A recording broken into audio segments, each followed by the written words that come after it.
Novel Dua Bunga Setangkai karya Cawica, episode 102. Kemunculan Pras. Arya berusaha menghubungi Hanafi kala itu, tapi sama sekali tak dijawab dan dibalas olehnya. Hingga pada malam hari, Hanafi tiba-tiba datang ke rumah sakit dengan tatapan amarahnya. Wajahnya memerah dan terlihat matanya juga berkaca-kaca, mencoba menahan sesuatu yang akan tumpah di sana. "Apa yang kau lakukan, Ar? Kau bilang semua telah gagal. Kau tahu, Salma hamil sekarang." Hanafi menekan-nekan tubuh Arya ke tembok dengan amarah yang meluap-luap. "Kau benar-benar tidak bisa diandalkan. Insa marah besar padaku. Dia benar-benar hancur, Ar. Apa yang harus aku lakukan sekarang? Insa pasti salah paham dengan semua yang terjadi. Dia tak mengetahui kenyataannya, Ar. Dia telah mengira aku telah melakukan malam panjang dengan Salma. Kau tahu betapa sakitnya dia sekarang." Hanafi bicara tanpa jeda. Dia terus saja mencecar Arya di sana. Han, aku mohon, tenanglah dulu." Tubuh Arya bergetar, menahan takut atas luapan amarah Hanafi yang sudah diperkirakannya. "Apa kau bilang tenang? Melihat Insa seperti itu, mana bisa aku tenang? Lihat saja apa yang akan terjadi padamu jika sampai Insa membenciku. Ini semua karena Muar. Han, kau tinggal bilang padanya semua yang telah terjadi, dan aku yang akan menjadi saksi atas semua ini. Aku bersedia menjelaskan juga padanya. Dia pasti akan mengerti." Arya mencoba membujuk Hanafi dengan tatapan penuh harap. "Dia bahkan tak mau melihat wajahku lagi, Ar. Dia mengusirku dan tak mau lagi bicara denganku. Bagaimana aku bisa menjelaskan semuanya?" Air mata Hanafi pun tumpah di sana. Dia duduk bersimpuh di lantai, mengingat lagi wajah Insa dengan amarah dan tangisnya yang sangat menyayat hati Hanafi. Ia tak menyangka semua hal rumit ini akan terjadi dalam hidupnya. Bahkan dia tak bisa membayangkan apa yang akan terjadi setelah ini. Ia tak ingin wanita yang sangat dicintainya pergi darinya. Mungkin semua sudah kehendak Tuhan, atau bahkan takdir yang diberikan untuk Hanafi. Janin yang bahkan telah dinyatakan hilang ternyata masih pada tempatnya dan berkembang dengan baik. Penyesalan tinggallah penyesalan. Sejak saat itu, Hanafi benar-benar menjalani hidup dengan dua orang istri. Hanafi juga berusaha bersikap baik pada Salma, meski kehamilannya tidak ia inginkan sama sekali. Semua ia lakukan karena untuk menjaga kondisi Salma, dan juga bagaimanapun bayi yang dikandungnya juga memiliki DNA-nya. Hidupnya sangat kacau kala itu. Ia tak ingin Insa pergi darinya karena ia sangat mencintainya, tapi dia juga menjaga Salma untuk tetap tinggal dengan semua kondisinya. Mendengar semua cerita dari Hanafi, semua kisah di belakangnya, Insa semakin terisak di tempat tidurnya. "Maafkan aku, Insa, karena tak jujur denganmu." Insa pun hanya menggeleng-gelengkan kepalanya sambil terisak keras di sana. Cukup lama, mereka berdua di atas tempat tidur yang sama, menumpahkan segala isi hati mereka, hingga Insa mengatakan sesuatu pada Hanafi. "Ayo, kita akan menghadiri pemakaman Salma." Insa pun berdiri sambil mengusap air matanya. Ia berjalan ke kamar mandi dan mengganti bajunya. Singkat cerita, mereka telah sampai di rumah sakit, menjemput jasad Salma di sana dan mengantarkannya ke tempat peristirahatan terakhirnya. Insa berjalan diiringi Hanafi di sebelahnya. Masih terus terisak, Insa melihat sekelebat sosok yang tak asing untuknya, sosok yang ia cari dan tunggu kedatangannya untuk menyelamatkan hidupnya. "Pras, apa itu Kak Pras?" Insa bertanya pada Hanafi. Hanafi tak menjawab, ia hanya mengangguk pelan pada Insa. Insa pun mendekati Pras yang sedang berdiri menunggu jasad Salma dipersiapkan untuk segera dikebumikan. "Kak Pras?" Insa menyapa Pras dengan suara sedikit serak karena isak tangisnya. Pras terkesiap. Ia langsung menoleh dan mendapati Insa di sana. Tanpa pikir panjang, mereka saling memeluk erat satu sama lain di depan Hanafi yang seakan menyaksikan sepasang kekasih yang sudah lama tak bertemu itu. Ada yang terbakar di sudut hati Hanafi ketika melihatnya, tapi ia membiarkan semuanya dan memilih pergi untuk masuk ke ruangan Salma saat itu.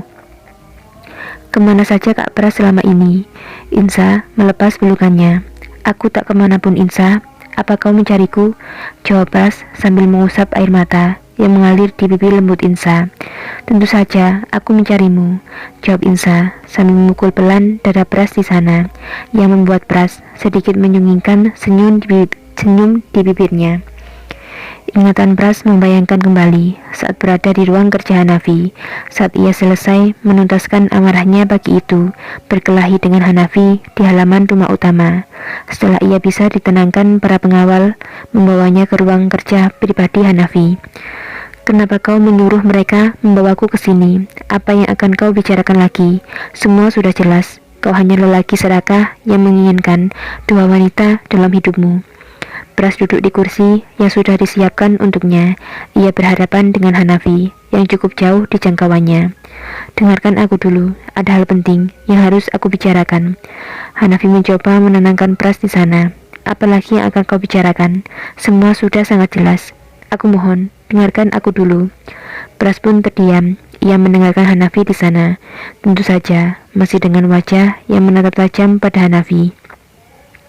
"Semua tidak seperti yang kau lihat, Pras. Anak itu memang anakku dan Salma, tapi sama sekali aku tak pernah menyentuhnya. Dia tercipta melalui proses bayi tabung. Tentu kau tahu itu kan? Salma yang meminta semuanya. Bayi itu untuk Insa yang tak bisa mempunyai keturunan." Pras terlihat terkejut, tapi dia tetap diam, mendengarkan lagi kelanjutan kalimat dari Hanafi. "Itu adalah permintaan Salma. Ia takut tak bisa membalas kebaikan ayah dan ibu Insa karena penyakitnya. Hidupnya tak akan lama lagi, Pras." "Penyakit? Tak akan lama? Apa maksudmu?" Mata Pras terbelalak mendengar pernyataan Hanafi. "Salma mengidap tumor otak, Pras. Dia takut hidupnya tak akan lama lagi. Ia menjauh darimu karena dia tak mau menyusahkanmu. Dia tak mau kau menikahi gadis yang sakit seperti Salma. Dia mau kau bahagia dengan wanita lain yang lebih sehat darinya." Hanafi pun menjelaskan semua yang telah terjadi selama ini saat Pras tidak berada di sana. Pras pun dibuat terisak di sana. Hatinya mulai bimbang, amarahnya mereda seketika mendengar semua kenyataan yang ada. "Apa aku boleh menemui Salma?"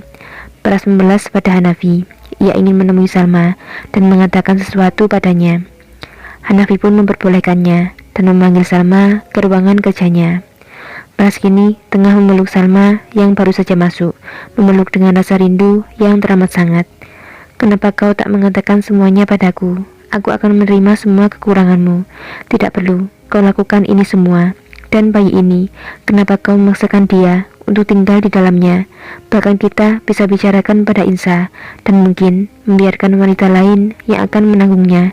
Tak perlu kau dengan kondisimu. Maafkan aku, Pras, tidak ada pilihan lain. Aku ingin membalas." Salma tak kalah erat memeluk Pras kala itu. Kalimatnya dipotong begitu saja oleh Pras sebelum selesai. "Ya, aku tahu semua. Aku tahu maksudmu, niatmu. Hanya saja kau keliru menilai perasaanku. Aku bahkan bersedia menerima apapun kondisimu. Sekarang, aku pun akan terima. Ikutlah denganku. Aku akan menyembuhkanmu bagaimanapun caranya. Kalau perlu, kita pergi ke luar negeri untuk mencari obat terbaik untukmu, agar kau bisa sembuh.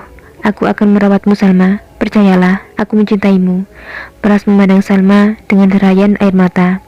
"Setidaknya, biarkan bayi ini terlahir, lalu aku akan ikut denganmu, Mas. Apa kau bisa berjanji untuk itu?" "Ya, begitu bayi ini terlahir, kita akan pergi jauh dari sini. Aku akan mengikuti kemanapun kau pergi, mengikuti semua katamu. Tapi biarkan aku untuk memberikan bayi ini pada Insa dan Hanafi." Pandangan Salma mencoba meyakinkan. "Aku akan menjemputmu, Salma. Aku akan menjemputmu. Aku berjanji." Pras berkata dengan mengelus-ngelus lembut pipi Salma. "Pergilah, Mas Pras, dan ingatlah bahwa Insa hanyalah milik Hanafi. Jangan temui dia lagi. Setelah semua ini selesai, kita pun bisa pergi jauh dari sini, merajut kehidupan kita sendiri." Salma berkata masih berderai air mata. Hanafi menyaksikan pemandangan di depannya. Dua orang yang sangat saling mencintai, Pras dan Salma, menempelkan dahi mereka, saling memegang wajah satu sama lain, mengikat janji dalam isaknya. Hanafi pun tak dapat membendung air matanya. Ia ikut terisak di sana, merasa bersalah akan semua kerumitan yang telah terjadi. Hingga kini, sampailah pada kelahiran bayi yang dikandung Salma, bayi yang dinantikan kelahirannya, dan tak disangka Salma benar-benar pergi meninggalkan semua janjinya pada Pras yang bahkan setia menunggu sampai akhir hayatnya. Pras bersama Insa masuk ke dalam ruangan yang terdapat jasad Salma. Sudah ada Hanafi yang terisak di sana. "Aku di sini, Salma. Aku menepati janjiku, janji untuk menjemputmu," kata Pras sambil terbata dan terisak keras. "Aku akan mengantarmu, mengantar ke tempat peristirahatanmu. Kau sudah sembuh sekarang, semua keinginanmu telah tercapai. Pergilah dengan tenang, bawa cintaku bersamamu, bersamamu yang akan selalu ada di dalam hatiku." Ingin berkalimat lagi, tapi Pras tak sanggup. Ia memilih diam, menahan tangisnya yang semakin keras. Insa yang berada di sampingnya berusaha mengelus-ngelus bau Pras, menenangkannya, meski dirinya sendiri tengah berderai air mata. Bersambung.